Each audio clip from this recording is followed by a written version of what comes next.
I'm Ed Kelley, editor of the Oklahoman.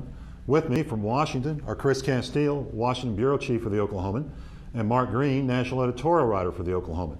Both men are frequent contributors here on News OK TV. Okay, guys, let's talk presidential politics. Hillary Clinton won a pretty resounding victory in the Pennsylvania primary this week, which sparked a lot of money for her campaign, which she badly needed. But did it really put her any closer to overtaking her bitter rival, Barack Obama, in the delegate count?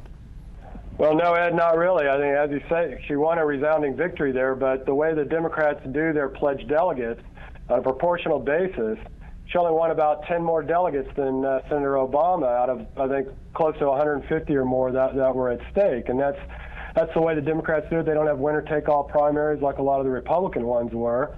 And that's one of the reasons they're in this situation, in this deadlock right now. I mean, you look at a state like Oklahoma that, again, Senator Clinton won huge, but barely, won more delegates than Obama did. And ultimately, neither of them at this point can win enough pledged delegates to secure the nomination, so it's going to come down to superdelegates. Right, right. Yeah, I was going to say about the only thing that it accomplished for was help her cut into his popular vote lead. And this week, the Clintons have come out with new formulations where they add in the votes from Michigan and Florida, the disputed primaries, and they come up with a calculation with Pennsylvania's result where she's actually ahead of him by a small margin in popular vote. And he's been claiming all along, has he not, at least since early February, that he is a leader in the popular vote, in the delegate count, and certainly in the money chase. That's right. And has won more states. That's right. Speaking of Obama, his pastor, the Reverend Jeremiah Wright, gave his first major interview to Bill Moyers this week, in which he contends that much of what he's had to say in the past from the pulpit has been taken out of context by many Americans. Does the Reverend Wright speaking out now, at this point in time, help or hurt Barack Obama as we go forward?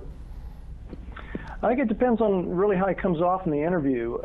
If he could give a reasonable or rational explanation for the things that he said from the pulpit, the things that we've seen snippets of in the media, then maybe he helps. But I think maybe in the longer term, maybe it's a little bit of a disadvantage for Obama because it just keeps raising the issue over and over again.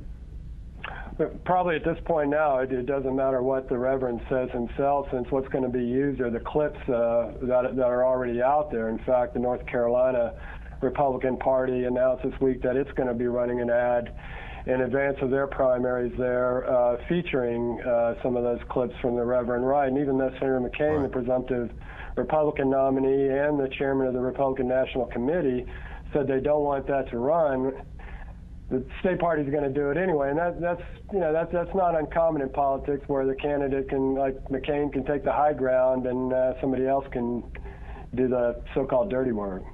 So it sounds like the issue is not going to go away anytime soon.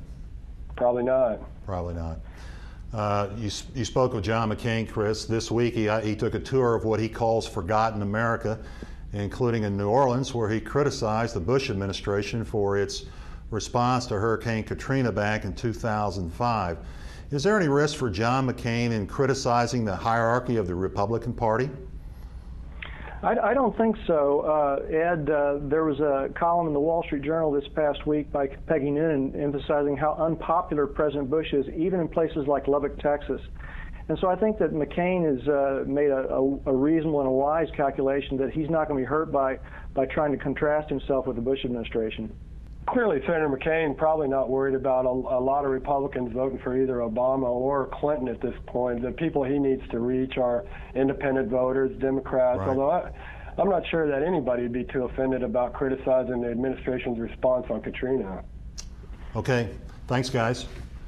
Stay here on NewsOK.com for more coverage of Presidential Campaign 2008.